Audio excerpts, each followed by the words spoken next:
낭떠러지. 봄, K 온천에서 산길을 오르기를 1마일. 아득한 눈 아래 계류가 내려다 보이는 낭떠러지 위. 천연석 벤치에서 어깨를 나란히 하고 앉아 남녀가 대화를 나누고 있었다. 남자는 27, 여덟, 여자는 그보다 두어 살 연상. 두 사람 모두 온천 여관의 유카타에 방한용 속옷을 걸쳤다. 끊임없이 떠오르는데 말을 하지 않으려니까 갑갑하다. 그 뒤에 꽤 시간이 지났는데도 우린 단 한 번도 그때 일에 대해서 이야기한 적이 없잖아. 천천히 떠올려가면서 차례대로 복습을 좀 하고 싶은데 당신은 싫어? 싫지는 않아. 복습해도 좋아. 당신이 잊어버린 부분은 내가 떠올리기도 하면서 말이야. 그럼 시작할게. 처음 그걸 깨달은 건 어느 날 밤이야. 침대 위에서 사이토랑 끌어안고 서로의 볼을 딱 붙인 채 늘 그러듯이 사이토가 울고 있을 때였어. 딱 붙인 두 사람의 볼 사이로 눈물이 넘쳐서 내 입에 짭조름한 액체가 졸졸 흘러들어왔지. 그런 이야기는 하지 말지. 난 그런 얘기는 자세히 듣고 싶지 않아. 당신의 노출광적인 성향에 상대해주고 싶진 않거든. 게다가 당신의 남편이었던 사람과 벌인 은밀한 침실 이야기 같은 거 말이야. 근데 이 부분이 중요한 걸. 이게 말하자면 첫 번째 힌트인데 당신이 싫다면 줄여서 이야기할게. 그렇게 사이토가 나를 끌어안고 뺨을 붙인 채 울고 있을 때 문득 어머 이상하다 하는 생각이 들더라고. 우는 게 평소보다 격렬해서 뭔가 다른 뜻이 있는 것 같았어. 깜짝 놀라서 얼떨결에 얼굴을 떼고 울어서 퉁퉁 부은 그 사람의 눈을 들여다보았지. 스릴 있는데? 이 침실에서 나누던 달콤한 속삭임이 이 순식간에 공포로 변했군. 당신은 그때 그 남자의 눈 속에서 깊은 연민의 정을 읽어낸 거지? 맞아. 오, 가엾어라, 가엾어라 하고 나를 진심으로 동정하면서 울고 있었던 거야. 인간의 눈 속에는 그 사람의 일생이 새겨져 있지. 하물며 바로 한순간의 마음 같은 건 뭐 대서특필이지. 나 그걸 잘 읽잖아. 그래서 단번에 알아차렸지. 어, 당신을 죽이려 한다는 사실을 말이야? 응, 물론 전율을 즐기기 위한 유의로서 말이야. 세상이 이런데도 우리는 역시 무료했던 거야. 아이는 벌을 받느라고 벽장 속에 갇혀도 그 어둠 속에서 무언가를 발견하고는 놀고 있지. 어른도 그래. 그 어떤 고통으로 허덕이고 있을 때에도 그 안에서 유희를 하거든. 유희를 하지 않으면 견딜 수가 없어. 어쩔 수 없는 본능이야. 쓸데없는 소리만 늘어놓다가는 해 넘어간다. 이야기가 많이 남았잖아. 그 사람 꽤 잔인한 편이었잖아. 난 그 반대고 피차 부부 생활에 권태를 느끼고 있었지. 물론 사랑은 했어. 사랑을 해도 권태기는 오는 거야. 잘 알지? 너무 잘 알지. 눈꼴 시려서 원. 우리는 뭔가 오싹할 만한 자극이 필요했어. 난 늘 그걸 원했지. 사이토 역시 그런 내 마음을 잘 알았고, 뭔가를 꾸민다는 건 어렴풋이 느끼고 있었지만, 그날 밤 그 사람의 눈 속을 들여다보기 전까지는 그게 뭔지 몰랐어. 그나저나 머리깨나 아팠겠어. 섬뜩하더라. 설마 그렇게까지 복잡한 일을 꾸미고 있을 줄이야. 하지만 설렐 정도로 즐겁기도 했어.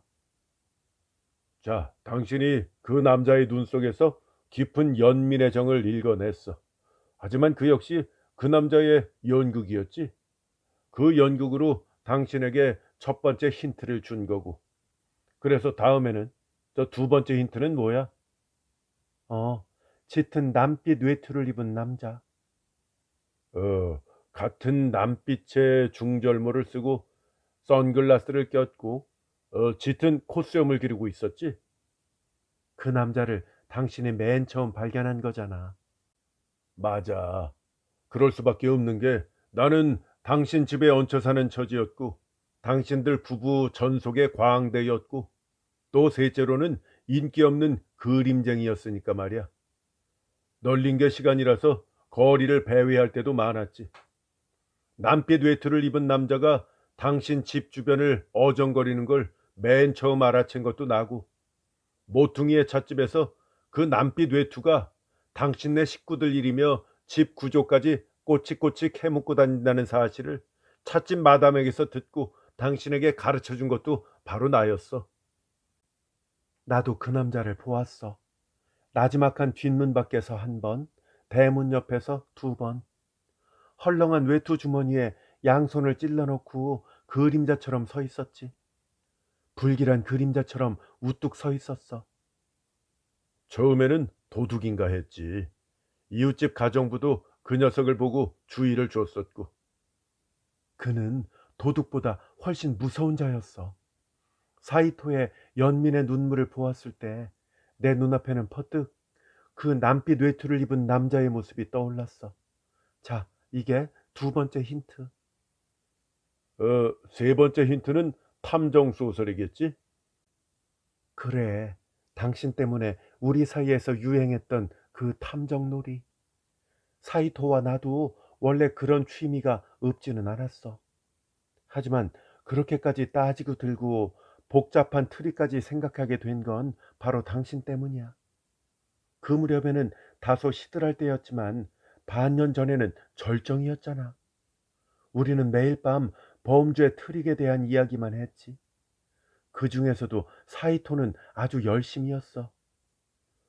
그 무렵에 그 남자가 생각해냈던 최고의 트릭이 그래, 1인 2역이었지. 그때 연구한 바로는 1인 2역 트릭에도 상당히 많은 종류가 있었어. 당신은 표도 만들었었잖아. 지금도 가지고 있지? 그런 게 남아 있겠어? 하지만 기억해. 1인 2역의 종류는 모두 33가지였어. 이 33가지에 서로 다른 유형이 있었던 거지. 사이토는 그 33가지 중에서 가공의 인물을 만들어내는 트릭이 최고라고 주장을 했고, 자, 이를테면 살인을 하나 계획한다고 치지. 이 가능하다면 실행하기 1년 이상 전부터 범인은 또 하나의 자신을 만들어 가짜 수염, 안경, 복장 따위를 이용한 극히 단순하면서도 교묘한 변장을 해서 다른 인물이 된 채 멀리 떨어진 다른 집에서 살지. 그리고 그 가공의 인물을 모르는 사람이 없도록 세상에 다 알리는 거야. 뭐 요컨대 이중생활이라는 거지. 진짜 인물이 일을 핑계로 외출한 시간에는 가공의 인물이 자택에 있어. 가공의 인물은 야간 근무를 하는 걸로 해놓고 그가 출근한 시간에는 진짜 인물이 자택에 있는 거야. 가끔 둘 중 하나가 여행을 하도록 하면 이 속임수는 훨씬 쉬워지지.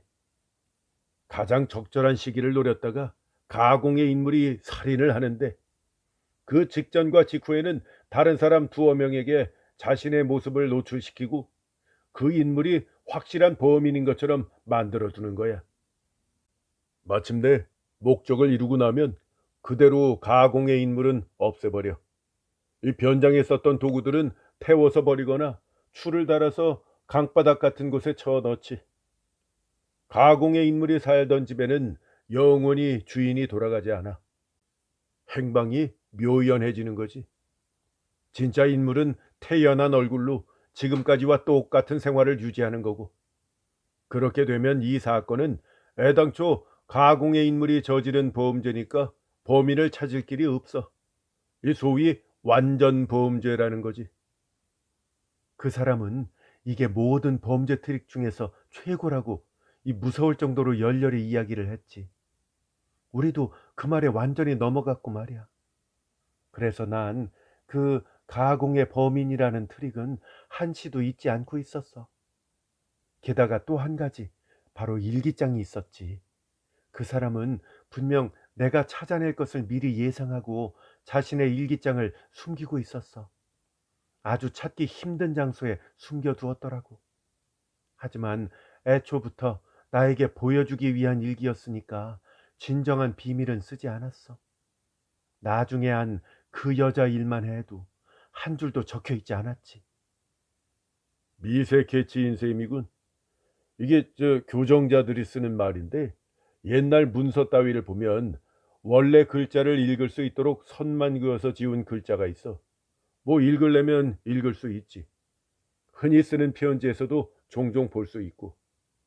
일부러 보이게 지워놓고 사실은 상대가 가장 읽었으면 하는 말을 그곳에 적어 놓는 거야.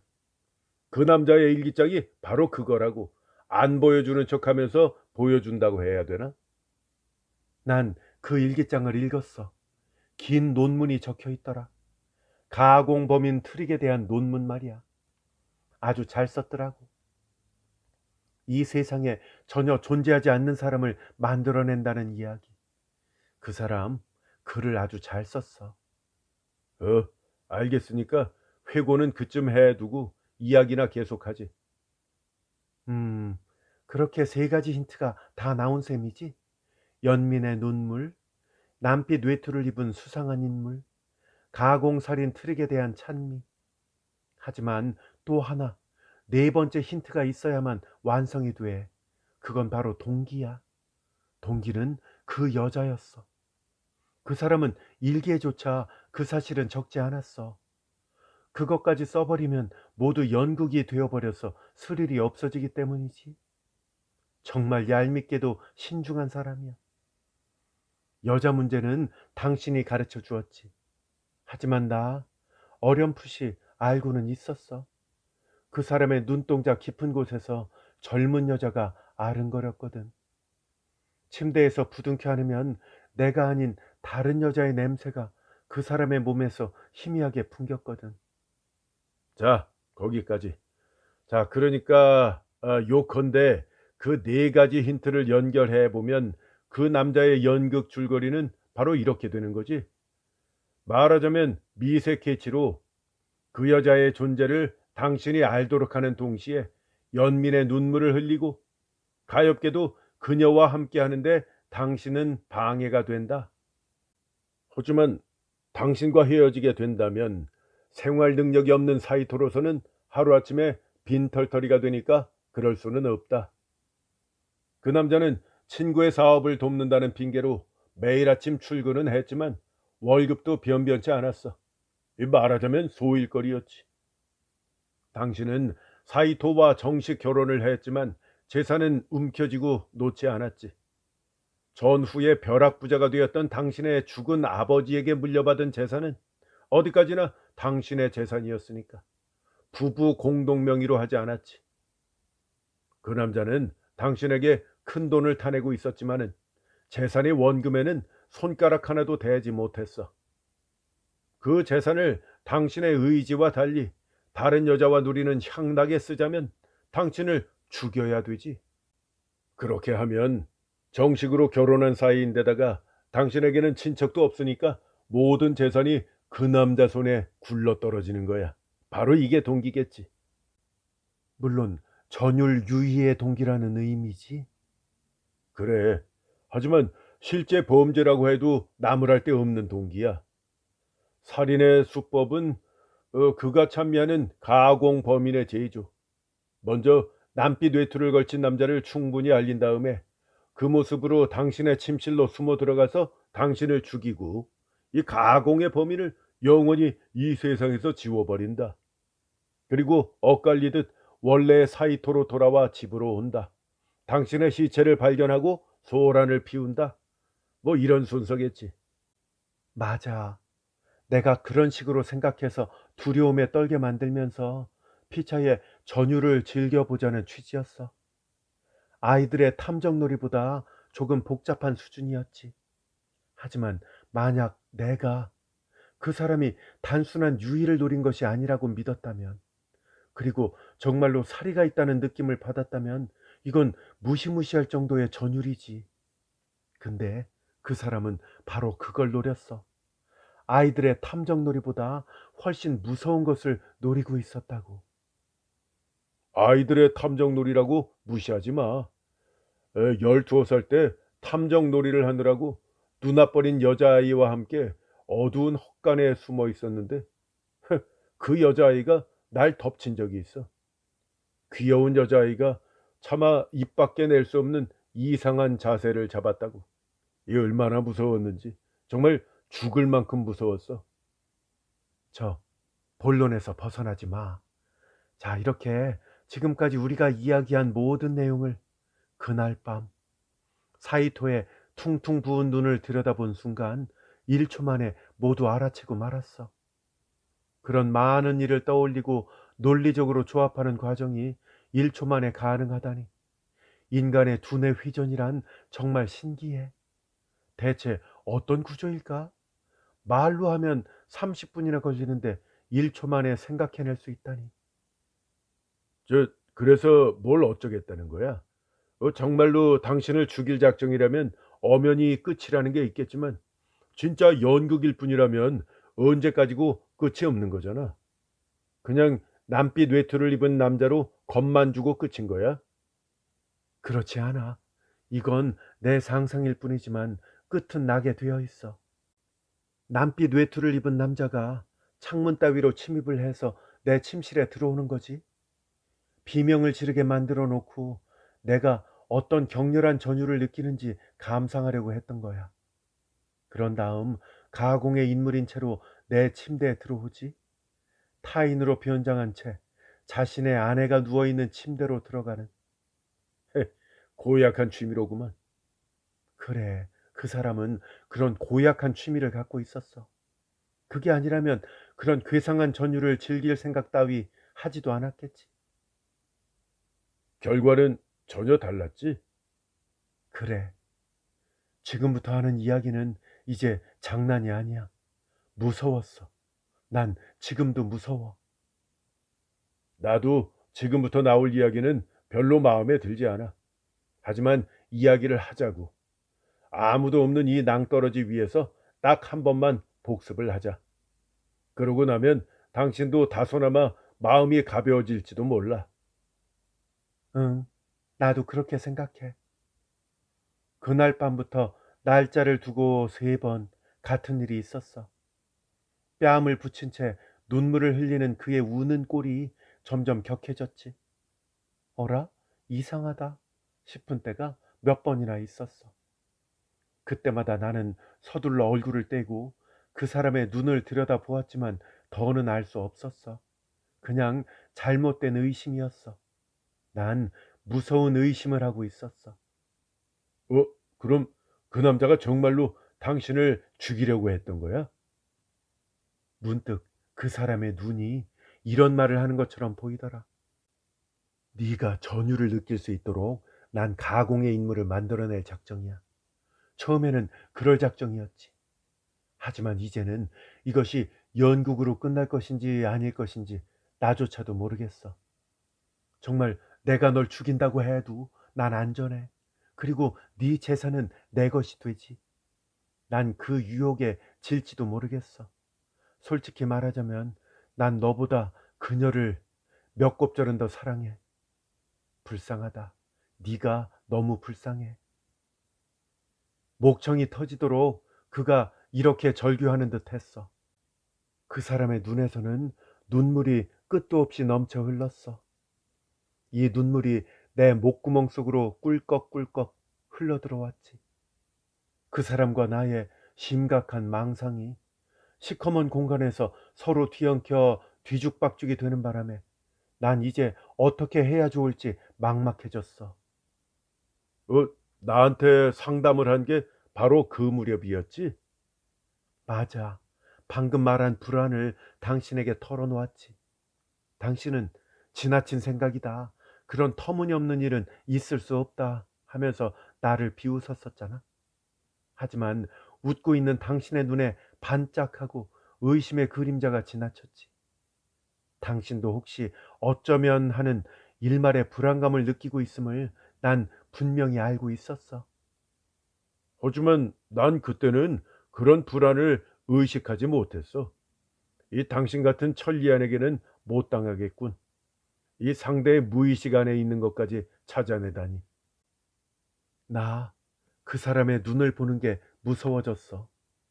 또 내가 무서워한다는 걸 그가 알게 될까봐 두려웠고, 마침내는 권총까지 생각하게 됐어. 어느 날 저녁 문 밖에서 또 남빛 외투를 걸친 그 남자를 만난 거야. 그 남자는 늘 저녁이나 밤에만 나타났지. 변장을 알아볼까봐 말이야. 그때도 날이 어둑해서 자세히 보이지는 않았지만 그 남자가 나를 보고 싱긋 웃은 것 같은 기분이 들었어. 변장한 사이토인 줄 알고는 있었지만 그래도 소름이 쫙 돋았지. 그 순간 왠지 몰라도 퍼뜩 권총이 떠오르는 거야. 그 사람의 서재 책상 서랍에 들어있던 바로 그 권총이. 그래, 이 권총이 있다는 건 나도 알고 있었어. 그 남자는 금지령을 어기고 몰래 권총을 입수해 두었었지. 늘 실탄을 장전한 채 서랍 깊숙한 곳에 넣어두고 있었어. 뭐 딱히 어디 사용할 때가 있는 게 아니라 그냥 손에 들어왔으니까 보관하는 거라고 했었지. 나 그 권총을 남빛 외투를 입은 남자가 노상 몸에 지니고 있을 것만 같아서 가슴이 서늘해졌어. 허둥지둥 서재로 뛰어가서 서랍을 열어보았더니 권총은 원래 장소에 멀쩡히 있었어. 그때 잠깐은 안도했지만 곧바로 그 사람이 가공의 범인에게 사이토의 소지품인 그 권총을 소지하게 하는 얼빠진 짓은 결코 할 리가 없다는 사실을 깨달았어. 남빛 외투를 입은 남자가 다른 권총을 입수했을 수도 있지. 어쩌면 다른 흉기를 마련해 두었는지도 모르고. 권총이 원래 장소에 있다고 해서 안심할 수는 없어. 그렇게 생각을 하고 드디어 불안해지기 시작했어. 결국 당신은 그 권총을 가지고 있자고 결심을 했지. 맞아. 그 편이 다소나마 안심이 된다고 생각을 했거든. 그래서 권총을 내 방으로 가지고 갔고, 밤에는 침대 안에 갖고 들어가기로 했지. 내가 실수를 했었지. 뭐 그것만 아니었다면. 내가 당신한테 물어보았잖아. 남빛 외투를 걸친 남자가 내 침실로 들어왔다고 쳤을 때 내가 권총으로 그 사람을 쏜다면 어떤 죄에 해당되는지 말이야. 맞아, 그랬었지.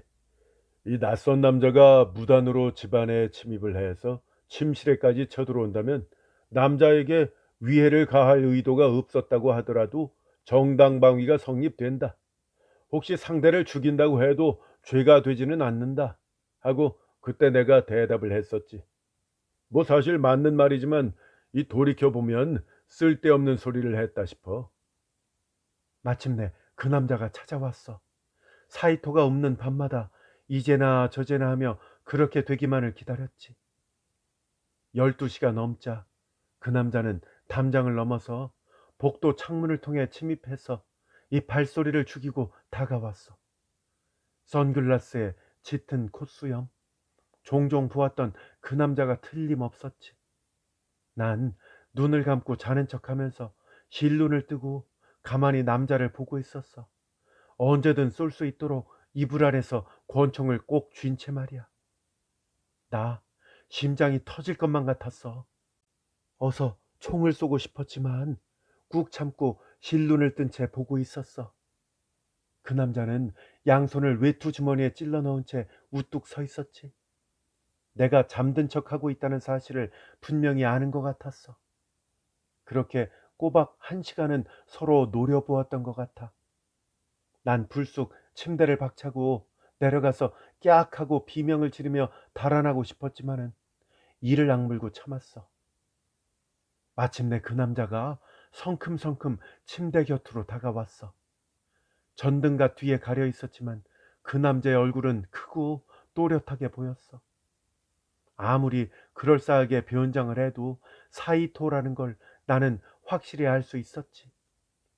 그 남자는 선글라스 안으로 웃고 있는 것 같았어. 그러다가 벼란간 침대 위로 상반신을 굽히면서 날 덮쳤지. 그때 이불 깃에 가려서 단도는 보이지 않았지만 난 이미 제정신이 아니었어. 난 조용히 이불 밖으로 총구를 내밀어서 남자의 가슴을 향해 갑자기 방아쇠를 당겼지.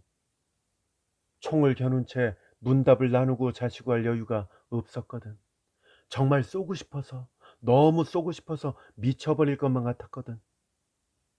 총소리를 듣고 당신과 가정부가 달려왔을 때 그 남자는 이미 가슴에 총을 맞고 숨이 끊어진 상태였고 난 침대 위에서 기절한 상태였지. 정말 처음엔 난 뭐가 어떻게 된 것인지 통 모르겠더군. 하지만 곧바로 깨달았어. 그 남자의 시체 곁에는 칼집에서 뽑힌 단도가 떨어져 있었지. 그리고 경찰들이 왔어. 난 검찰청에 불려갔고 당신도 불려갔었지. 난 하나도 숨기지 않고 사실 그대로 말했어. 검사는 유희에 중독된 우리 생활을 비난하면서 긴 설교를 했지. 그리고 난 불기소 처분되었어. 단도가 있었기 때문에 그 남자의 살인은 의심할 수가 없었던 거야.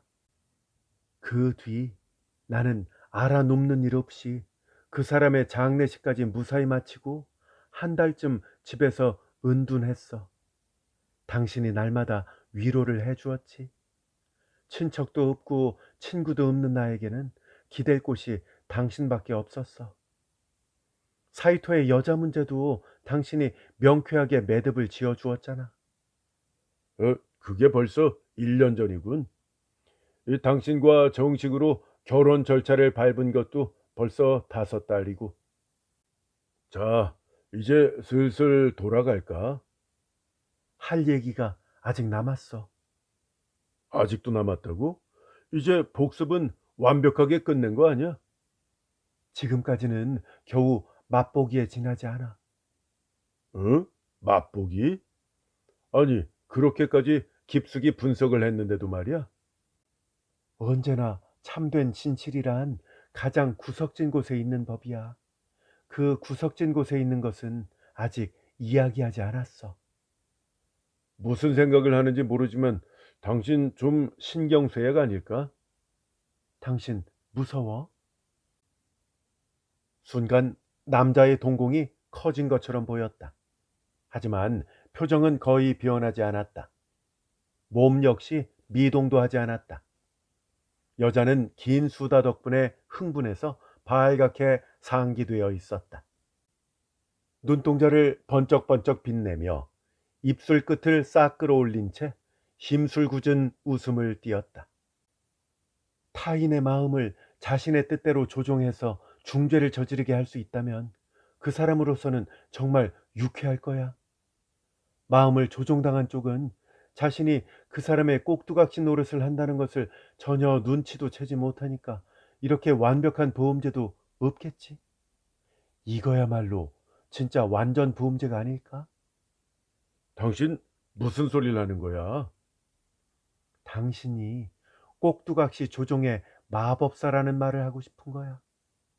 당신의 죄를 들추자는 게 아니야. 두 명의 악마가 이마를 맞대고 낄낄대면서 각자 악랄한 계략의 깊이를 서로 칭찬을 해 보자고. 그런 뜻에서 좀 더 서로의 속내를 속속들이 드러내 보이자 이 말이야. 당신이 말한 노출광이라고도 할 수 있겠지. 이봐, 그만해 두라고. 난 노출 취미 따위는 없으니까. 역시 당신 두려워하고 있구나.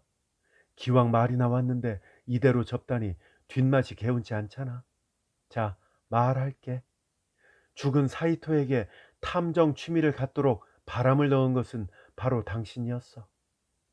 사이토한테는 애초부터 그런 소질이 좀 있었고, 그러니까 당신에게는 사이토가 최고의 꼭두각시였던 셈이지.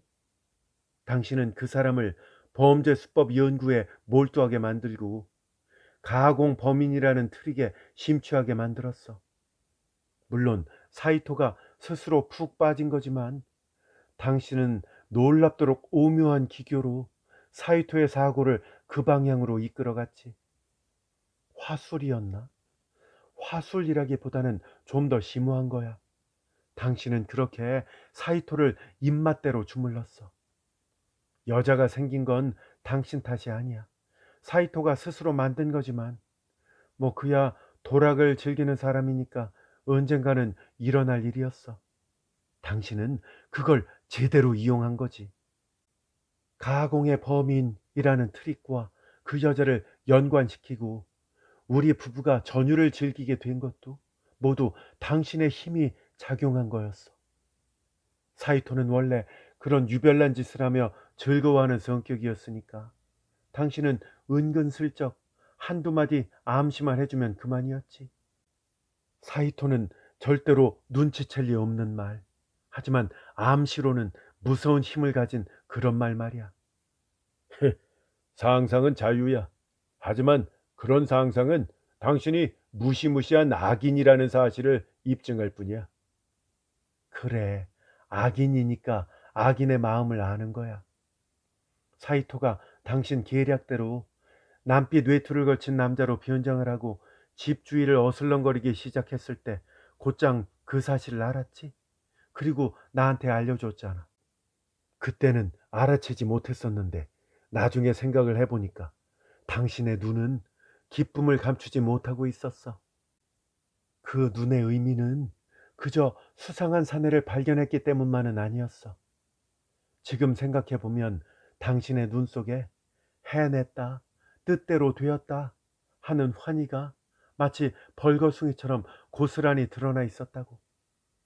나로서는 사이토의 눈물을 분석하거나 가공의 범인이라는 트릭을 떠올려야만 판단할 수 있었던 것을 계획자였던 당신은 처음부터 죄다 알고 있었던 거야.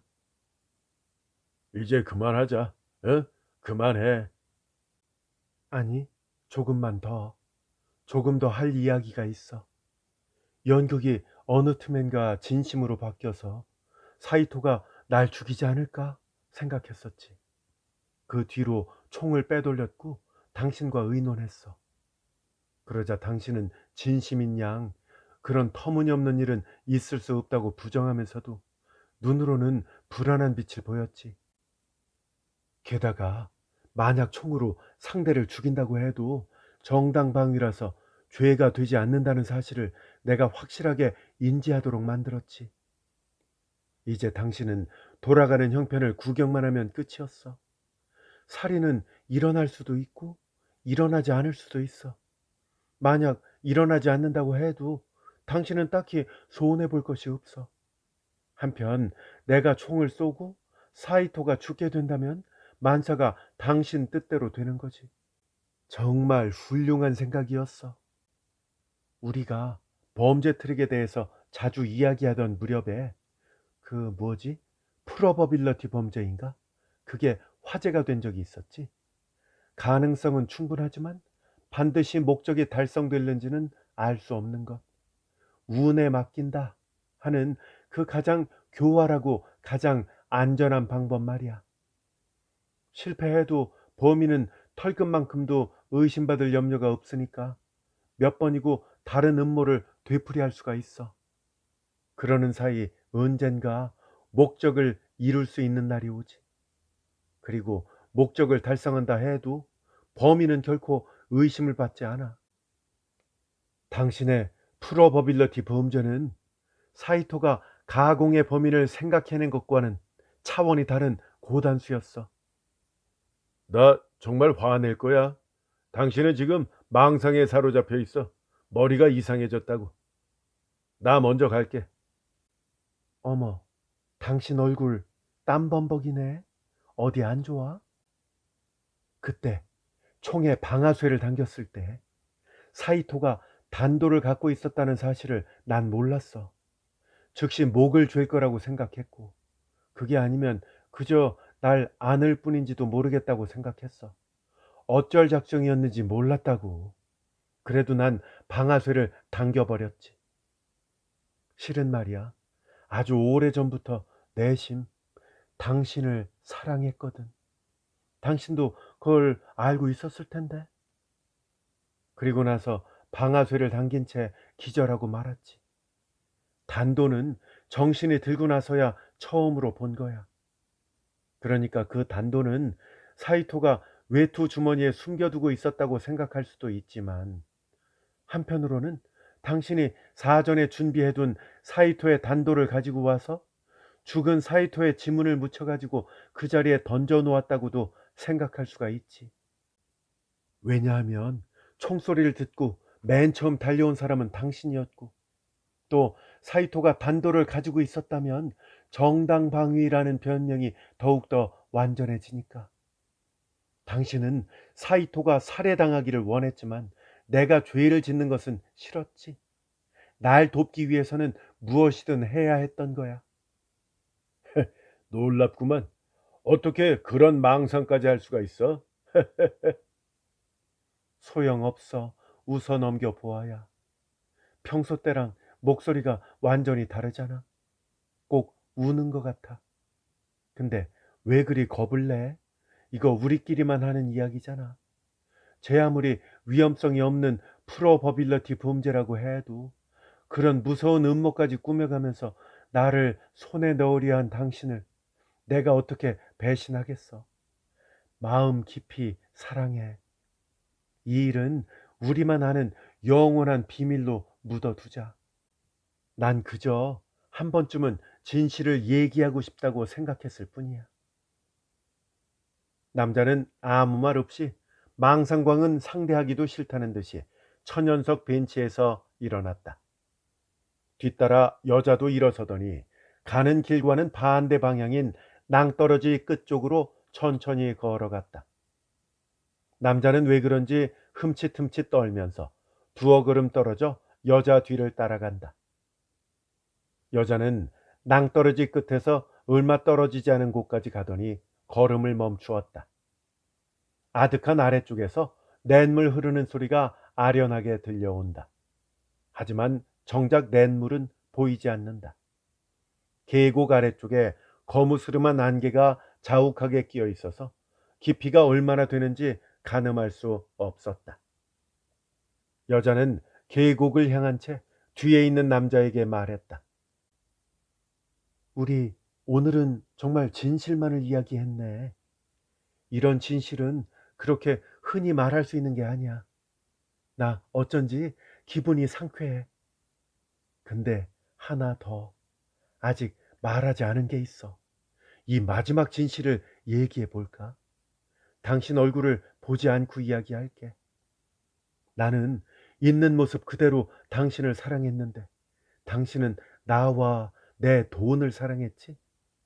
그리고 이제는 내가 아닌 내가 가진 돈만 사랑하잖아. 난 알 수 있어. 당신의 눈을 읽을 수 있으니까. 그리고 내가 그걸 깨달았다는 사실을 당신도 알고 있어. 그래서 오늘 이런 쓸쓸한 낭떠러지 위에 나를 데리고 온 거잖아. 당신은 나를 사랑하지 않지만 나와 헤어질 수는 없어.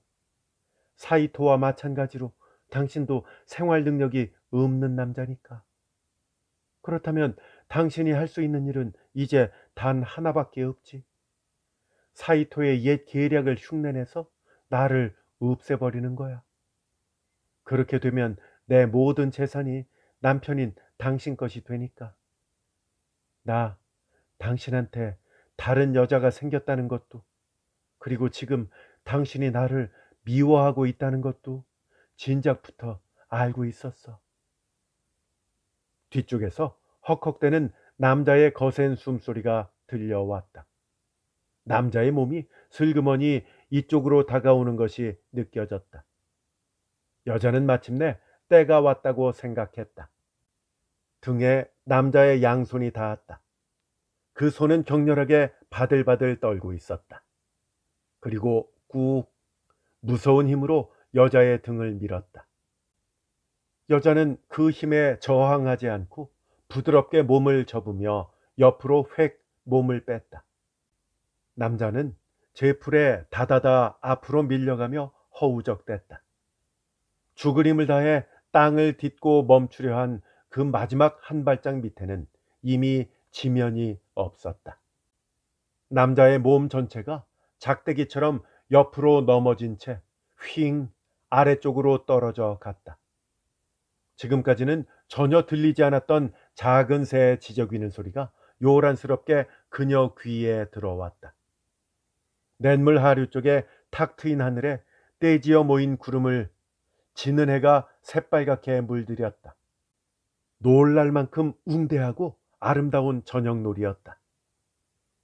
여자는 바위 위에서 꼼짝도 않고 멀거니 서 있다가 이윽고 무엇라고 중얼대기 시작했다.